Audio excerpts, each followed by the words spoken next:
আসসালামু আলাইকুম। আমার যে মানি প্ল্যান্ট গাছটা আপনারা দেখতে পাচ্ছেন, এটার উচ্চতা হচ্ছে 6 ফিট। তো কিভাবে আমি এত সুন্দর করে গাছটা রেখেছি এবং লতাগুলো নিচের দিকে দিয়েছি, তো আজকে সে সম্পর্কে আপনাদেরকে বলবো।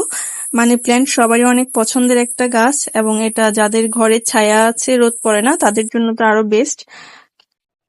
এছাড়া মানি প্ল্যান্ট গাছটা কিভাবে এত সুন্দর করে রেখেছি আমি সেটাও বলবো এবং এটার যত্ন কিভাবে নিই সেটাও বলবো। সত্যি বলতে মানি প্ল্যান্ট গাছে তেমন একটা যত্নের প্রয়োজন হয় না।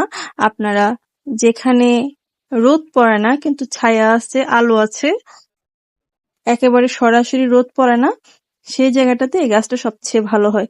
আর এই গাছের গোড়াটা পানি পানি করে না রেখে বা স্যাঁতসেঁতে করে না রেখে একটু ময়েস্ট মানে মাটিটা একটু ভিজে থাকলে সেক্ষেত্রে গাছটা হচ্ছে খুব সুন্দর হয়। আর শীতে গাছগুলো কিন্তু অনেকটা নষ্ট হয়ে যায়, তো নতুন করে পাতা হলুদ হয়ে পড়ে যায়। আমরা যে নতুন করে আবার রিপোর্ট করি এবং মাটিটা সবসময় হালকা ভিজে রাখি।